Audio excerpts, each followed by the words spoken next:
and welcome to the International Student Podcast by Prodigy Finance.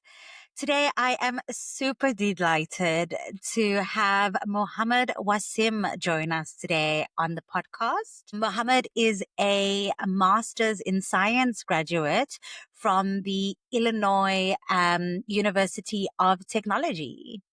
Welcome, Mohamed. Thank you so much for joining us today. Thank you, Cindy, for having me. It's an honor to be on Prodigy podcast.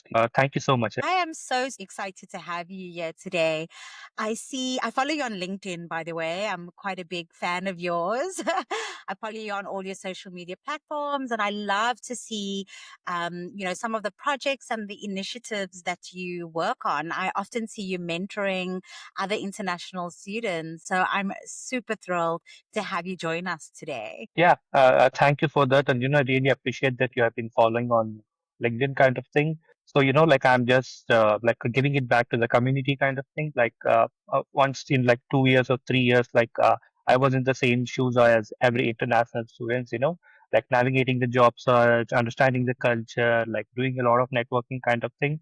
But eventually I figured out, and like now it's my time to like make sure the coming generation, coming international students know like how it is to be like US, like how we have to navigate the job search and also kind of thing. So I just make sure to like share some insights which I'm good in kind of thing. Yeah. Great. We are so excited to get into that topic, especially around navigating the US job market.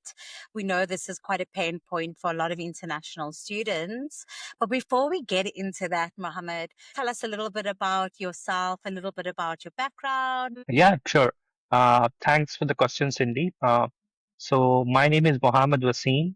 I come from a small city called Hassan in the southern part of India, in the state located called Karnataka. So I did my schooling over there. I moved to Bangalore to complete my Bachelor of Technology in Computer Science in Presidency University. While I was in probably like fifth to sixth semester, I developed my passion towards data science to pursue my higher studies. 2021, I came to Chicago for to pursue my master's in data science at Illinois Institute of Technology. Since then, the journey has been with a lot of learnings, persistence, consistency, like resilience kind of thing. And there will be a lot of ups and downs, like every international student can relate. Today, I am working as, like a senior data insights analyst at Molson Coors Beverage company. Yeah, that's my a short intro kind of thing. Yeah. You mentioned that studied your or you started your education back home in India. Where exactly did you do your undergrad? So I did my undergrad at Presidency University, which is located in Bangalore, India. So it's in again like southern part of India. So I probably completed for over a period of 4 years. In India, typically bachelor's, undergraduate degree is kind of like a 4 years. So I completed that in probably 4 years in computer science field. And at which point of your education journey did you decide to do your master's? So I think in probably like fifth semester, so we had a course named like machine learning. So we got a professor who did, like his studies from like a Stanford, Harvard kind of thing. So we got introduced to that professor, and like while interacting to him, while getting to know more about the insights and like the abroad experience and all those things, that sparked my interest, saying that like the education back in US is like totally different. Education back in India here is like totally different. Why not, like just explore kind of thing? So like then that was the like initial kick for me to, like start researching about okay, how do we do this? And like how do we get into universities and how to plan each and everything and all. I think that was the like starting point for me to think about the masters here. Tell us where exactly did you start? So basically, like once I started researching, and there's a lot of information on the internet. Everyone tells that like definitely if someone attends some university, they will tell that this is good, that is good. But like my focus was, to focus on university, which is like kind of like I'm able to afford financially.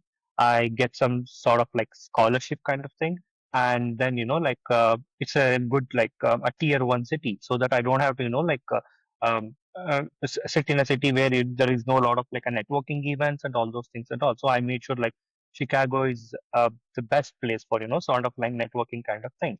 So I started researching and all those things, and on probably I think after my engineering, so everything worked for me in probably 2021 starting. Talk to us about the financial aspect of your master's. Yeah.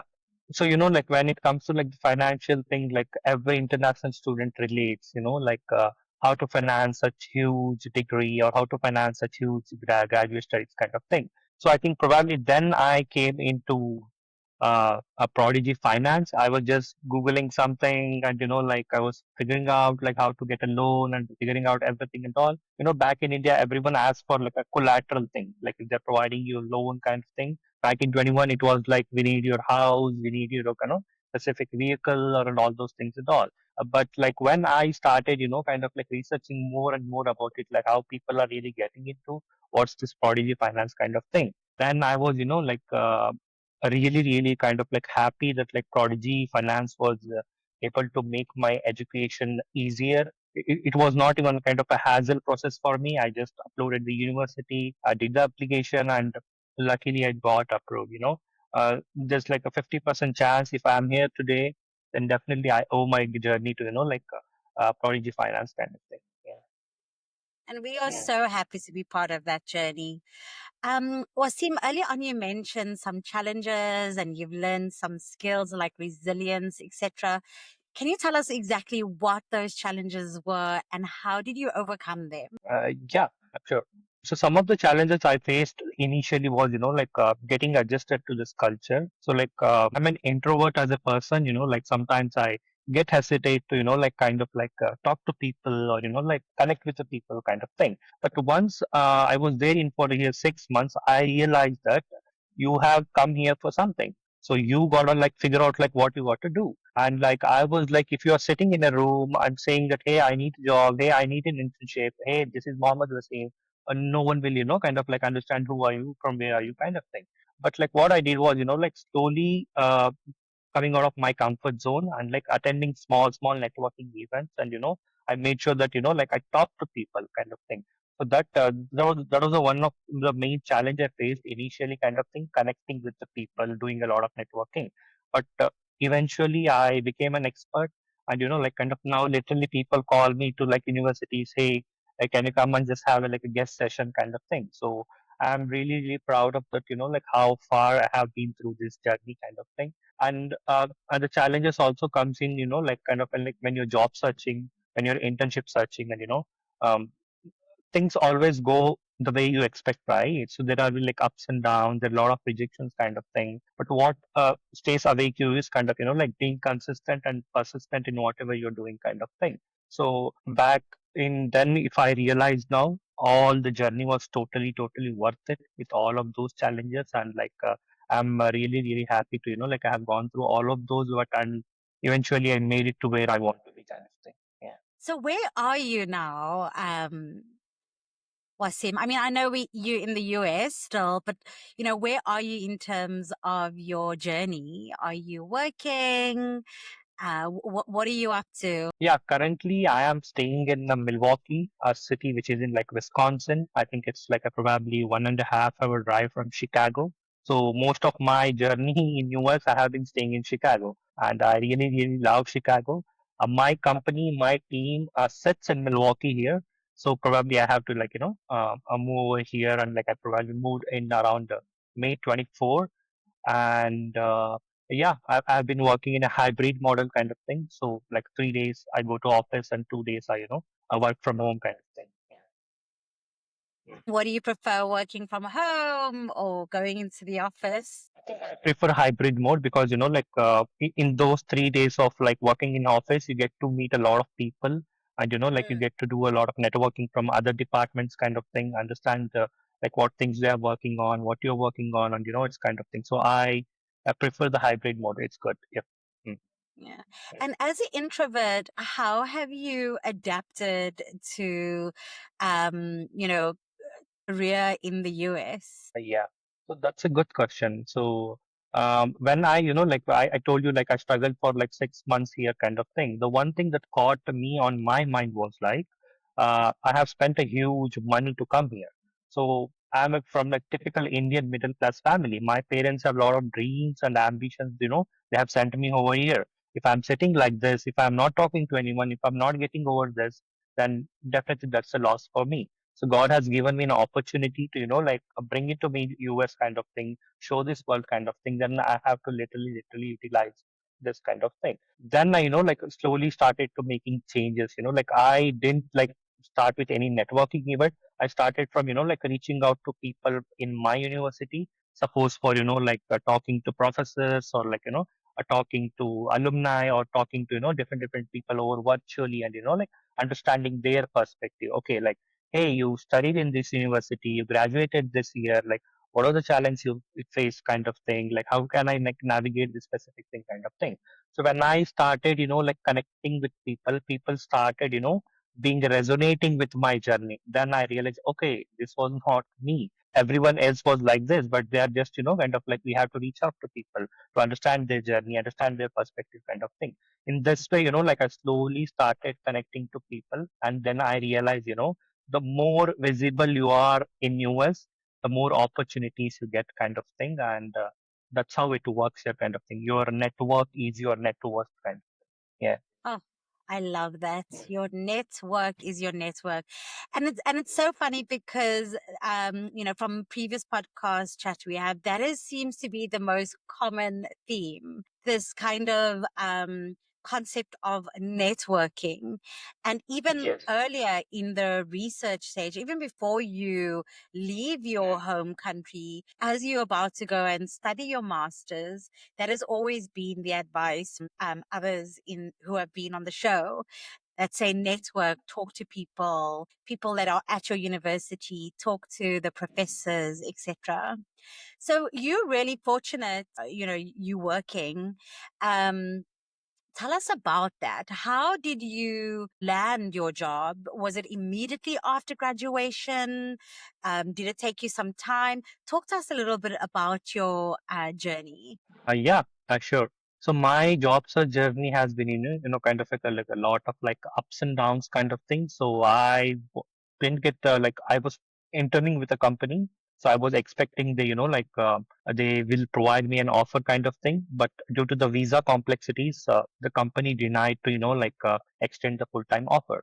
So then, like, I typically started a job search, probably in the end of my semester, kind of thing. So I, initially, like, it took me like 3 months to get my first opportunity, and I think probably I got my first opportunity in August, and it was a contract opportunity for a retail company in US. And I was like, no experience is small. Take up the job and learn something, learn US corporate, how it works, kind of thing. And I started working in probably August, uh, around first week of August, kind of thing. So that was the initial part of journey. And like, then you are on like F1 visa, you need to navigate the OPT process, and you need to get an H1B, kind of thing. So then I started, like, applying to the companies. But I had done job search for a 3 months in a totally different way. But now I understood what works, what not work, kind of thing. Then I started in a different way, kind of thing. I started connecting with, like, a hiring manager. I started connecting with recruiters and, alumni, kind of thing, to understand if there are any roles and all those things and all. Luckily, rather than doing like not more than like 100 or 200 applications, kind of thing, I definitely reached out to my current manager on LinkedIn. It was just a random 100 to post. 200 applications. Yes, the job market was, probably, I think that's just 1 or 2% of what I did. It was like very, like, kind of like competitive when I graduated, kind of thing. So that was the reality back then. But I had to make sure that I get this, and I made sure that I'll literally get an opportunity, kind of thing. So I reached out to my manager, current manager, like, just I was scrolling, there was no engagement on LinkedIn for her post, kind of thing. Luckily, she replied to that, and after some days, like, we shared conversation, I shared my resume, and like, they invited me for an interview, and luckily I got the job, and here I am. Like, it's all been almost like around 9 to 10 months in this job, and I really love the company, the people, the work, and especially my manager, who is, kind of like a lot supportive kind of thing. Yeah. Amazing. And what do you think it is that landed you the job? One thing I saw was, like being consistent, even though I didn't see any sort of results. So usually what happens, like you start doing something and you expect, you do for a day one, you do for day two, you for day three, and you literally expect the results on day four. So it doesn't happen like that. Consistency is, like do whatever you're doing in a right way, in a right strategy kind of thing. Definitely, like even if it's not day four, day hundreds will be yours. So be consistent in whatever you're doing, kind of thing. Like consistency, con- excuse me, consistency led me to where here I am today, kind of thing. And like not giving up attitude. If I have come here, I have to get it. I have to get a job. Definitely, I'll get it, kind of thing. So that was the one thing. Yeah. Wow, I love that. And it's quite a hard thing to do because, particularly in the job market that you were applying in, I'm sure there were many moments where you felt like you just want to give up already. So well done for Yeah. being consistent. Yeah, I understand that, but like that was one of the phase, like I think probably every international students go through, kind of thing. But what I was, like kind of, I had a lot of supporting parents, kind of thing. My parents were supporting, my brother was supporting, and they are like, you have done 2 years of masters over there. Definitely, you'll get an opportunity, kind of thing. You get an anxiety that like you're staying in US, like every days are passing, months are passing, and like kind of thing. That like in US it's how difficult when you are not financially stable, kind of thing. So you got to earn, and like kind of thing for workly, like kind of thing. So I was like bit kind of anxiety, frustrated, and all those things. But what I realized was, like the desperation won't land you a job, the frustration won't land you a job. Definitely, everyone has that when they're job searching. But if I'm not being visible and letting people know, hey, I exist here, I'm looking for an opportunity. So that's when the LinkedIn game came in, and I was like, damn, I have to do this now, and like I have to let people know that like I exist here, I know the skill set, and all those things and all. So when I started posted on LinkedIn, people started resonating with my struggles, my personal story, whatever I share, and that's how the network grew. And like today, like even though I'm not looking for job opportunities, I get 4 to 5 messages from recruiters per week saying that, hey, here is a job opportunity if you are interested, and all those things and all. So this is how I made sure that my network will definitely come back to me when I need any sort of job, kind of thing.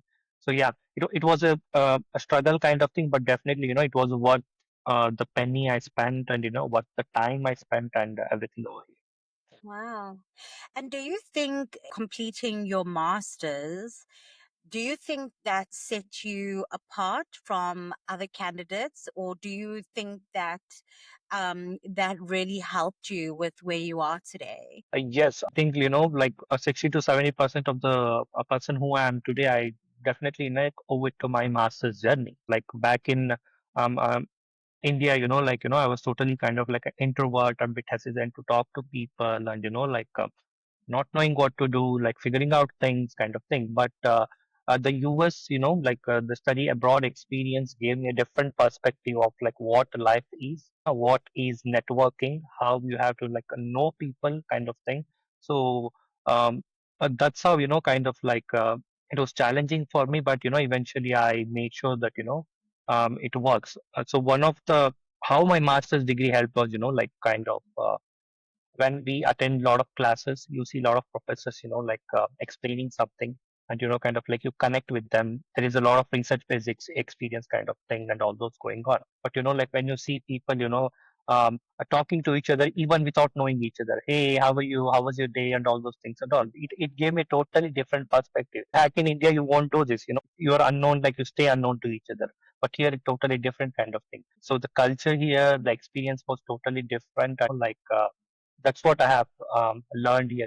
Be active, be proactive, let people know that you exist here, and all those things. So recently, like kind of I attended a podcast with a Microsoft director where she literally mentioned that today's like a market is kind of thing. It's not about like what you know, nor it's about like who knows what you know, kind of thing. So that Mm. works in kind of like US here. So you gotta make sure that like proactive, connect with a lot of people, do a lot of networking. That's how eventually my master's journey has, kind of like helped me become a better person kind of thing. So one thing was like I was completely focused on lot of on-campus activities so that I stay visible, like organizing events and participate in student elections and, like becoming a mentor for on-campus students and, helping with the career services and all those things. Just little small volunteer opportunities and leading the events and giving back to the community and, these all things, like helped me as, like a better person for who I am today kind of thing. Yeah. Sounds like you really show up, really get involved and engross yourself into the activities and into the culture and into the community. So earlier on, you mentioned before your job search, you had to go for the OTP and you had to apply for your H-1B visa. Can you talk to us a little bit about that? So particularly for our listeners today who may not have even left their home country. They're just in the research phase of their studies. What was that experience like for you? And were there challenges, and how did you overcome those? Yeah.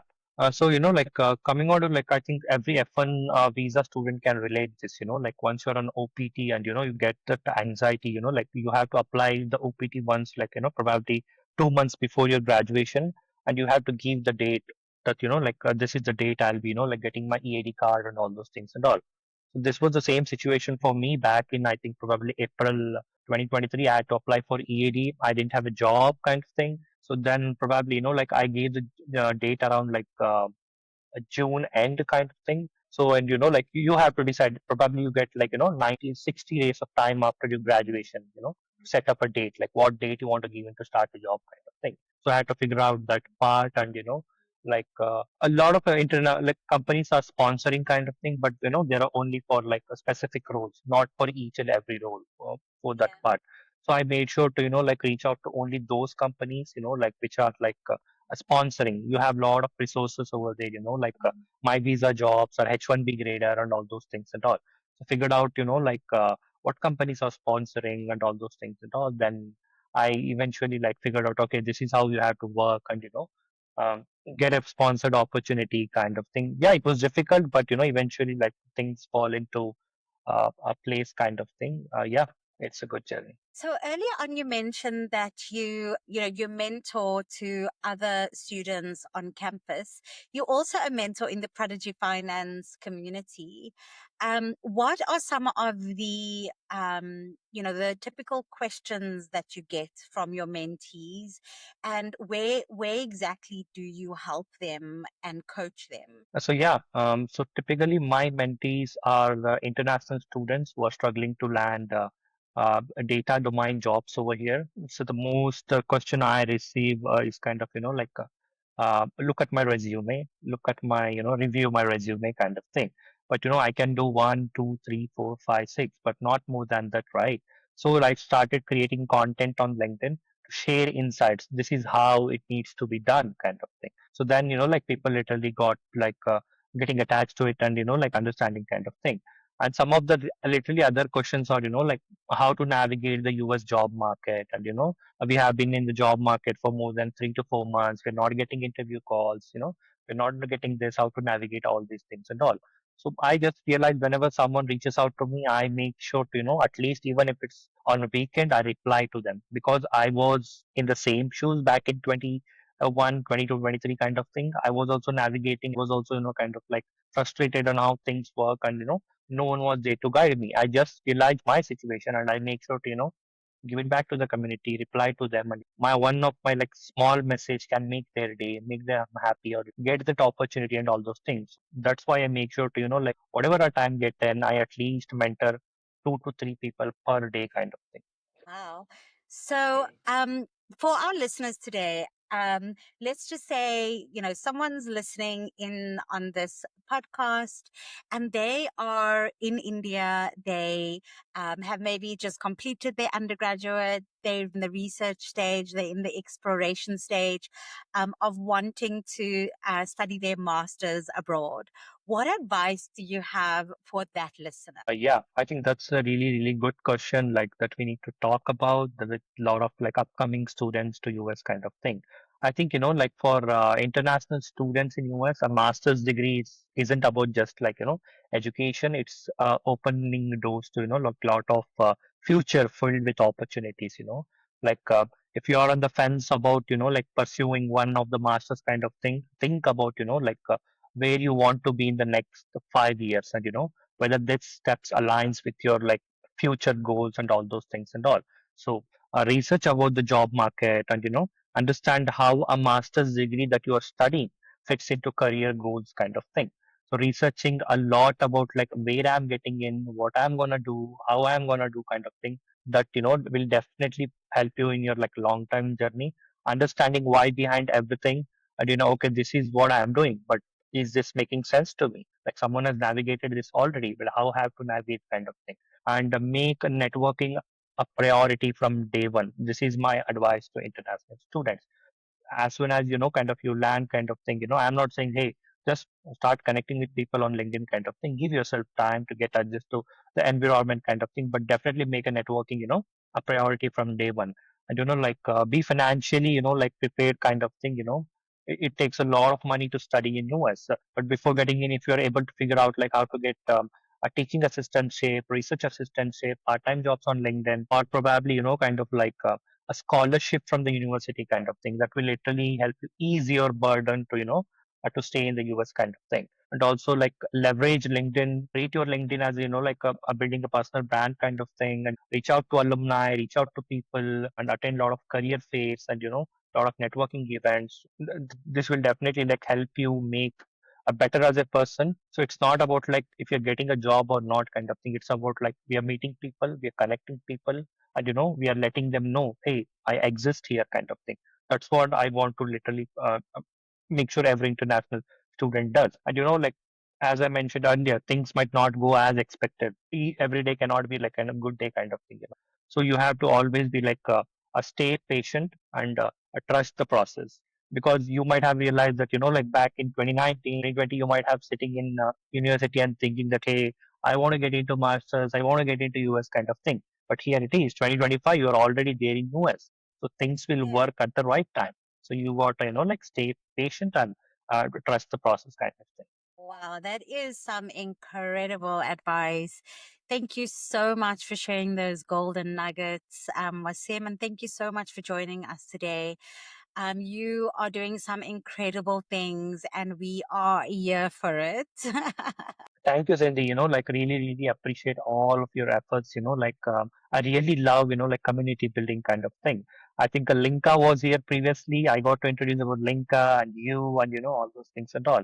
I really love being, connecting to people kind of thing who are working for a cause. It's not just, a Prodigy Finance gives loan and, like kind of like all those things and all, but it's literally, like helping students out there, like putting up mentors, and putting up some amazing people like you to like work on the student side kind of thing. I really really admire your like a passion, and it literally inspires me sometimes. Okay, this is how you have to be, this is how you give back to the community kind of thing. Yeah.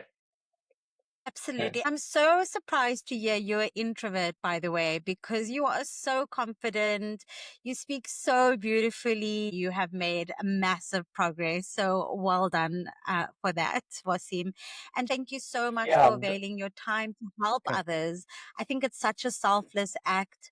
Usually people only want to help if they're getting something in return, but it's so beautiful that you are willing to share your free time to really help others who are, who need the help. So once again, thank you so much to our listeners. We want to say thank you so much for joining in today.